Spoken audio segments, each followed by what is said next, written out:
Okay, the next topic is other endocrine glands. So the first one we have in here is the pineal gland.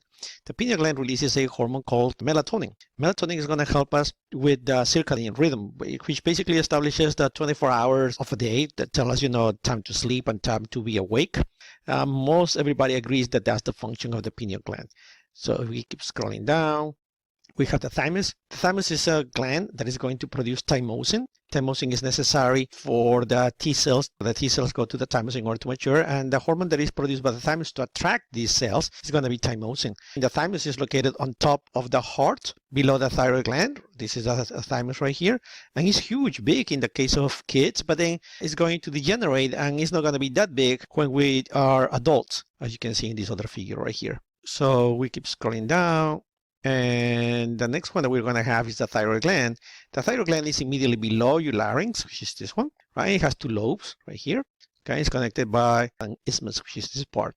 A cut of the thyroid is going to show you that it has this particular characteristic. Right here, you have this area, which is going to be a colloid. In this colloid, you're going to have a whole bunch of iodine. Iodine is necessary in order to form T3 and T4, which are the hormones produced by the thyroid gland. These hormones are going to be in this sort of lake, and these are going to be created by these cells in dark called the follicular cells that you see right here.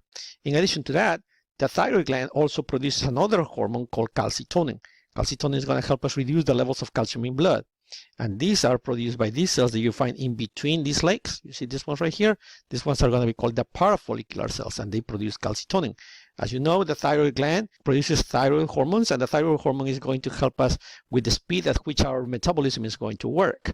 In other words, how fast or how slow your body is going to produce the different chemical reactions in your body necessary for you to be in homeostasis. Okay, we keep scrolling down. We have in there the thyroid hormones, as I was saying, T3 and T4. It shows a calorigenic effect, obviously, because it increases your metabolism, for example. And when you do that, as a result, you're going to consume more oxygen, as you can see right here, and obviously you're going to be hungry, and it's going to stimulate alertness and quick reflexes, etc., so we can actually maintain our homeostasis. The next hormone is the parathyroid glands. Para means next, so that means that these glands are next to the thyroid, and as you can see here, this is your thyroid gland, and next to them you're going to find right here these four, this ones and these ones. Those are going to be the parathyroid glands. They produce, as you can see right here, parathyroid hormone.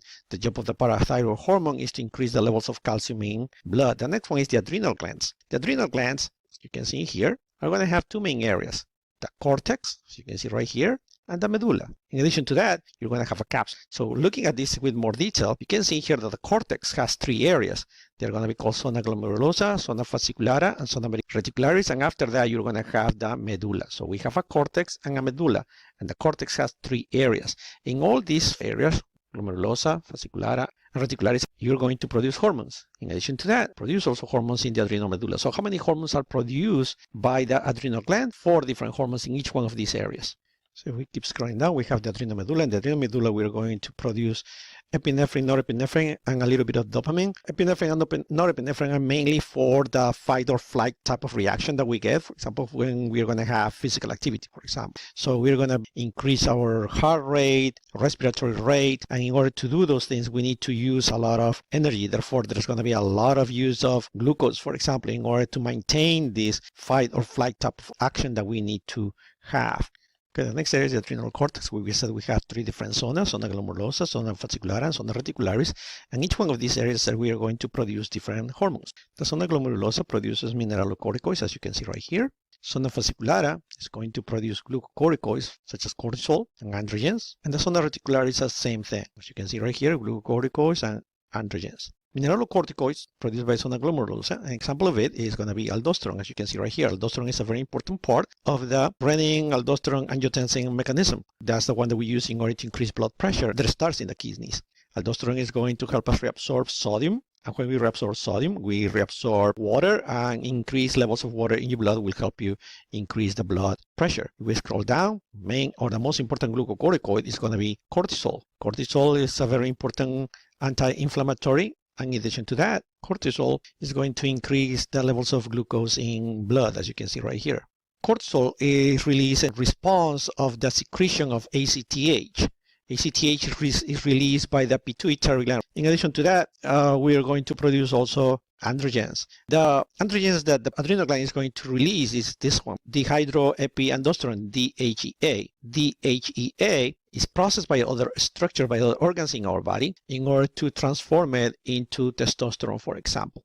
But this is very important for the fetus when the fetus is growing inside the uterus, because this, for example, is what stimulates the testicles to go down into the scrotum. Same thing happens with estradiol, which is produced by the adrenal gland in very small quantities. And again, it lacks any other effect when the female grows, because eventually the function of releasing estradiol is going to be taken over by the ovaries when the female reaches puberty. The next one that we have is the pancreatic islets. The pancreas have two main jobs. One of them is the production of hormones, which is right here in the pancreatic islets, and the digestive enzymes, which are by the endocrine acids, as you see right here. So the endocrine acids is for the digestive system, so we are not going to cover that. We have a graphical representation of the pancreatic islet right here, and you can see in there that there are three main kinds of cells: beta cells, alpha cells, and delta cells. Beta cells are going to produce insulin. Alpha cells are going to produce glucagon, and delta cells are going to produce somatostatin. Alpha cells produce glucagon, as I said, and glucagon is going to increase the glucose levels in blood. Insulin decreases the levels of glucose in blood, and somatostatin is going to inhibit the secretion of acid from your stomach.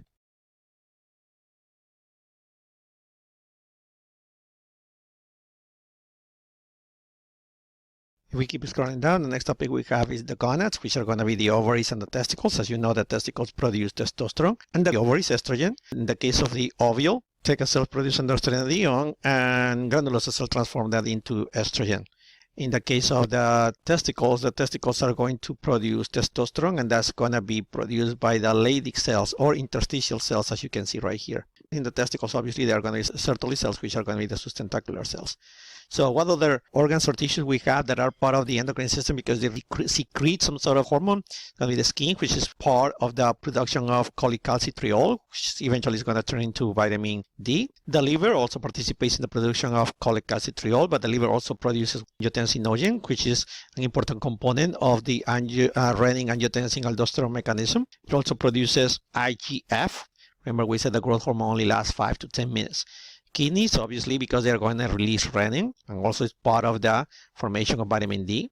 The heart produces atrial natriuretic peptide to release blood pressure. The stomach produces certain hormones such as cholecystokinin, right, which is going to stimulate the release of bile from the gallbladder, as you can see right here. Gastrin is also produced by the stomach upon the receive of food from your stomach, and therefore your stomach releases acid.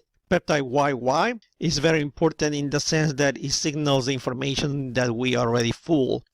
Adipose tissue produces leptin. It's also very important because this one is going to tell you whether you have appetite or not. In other words, if you have low levels of leptin, we have other structures such as, the osseous tissue, which secretes osteocalcin, and the placenta. Remember, placenta is very important because it produces an additional hormone, which is the gonadotropic chorionic hormone.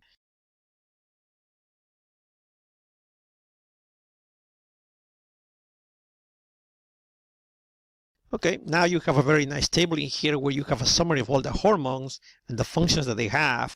And I would strongly recommend you to pay attention to this table and learn this table if you don't want to read what we have covered so far in this chapter regarding these hormones, because it's already summarizing here, and that's about it.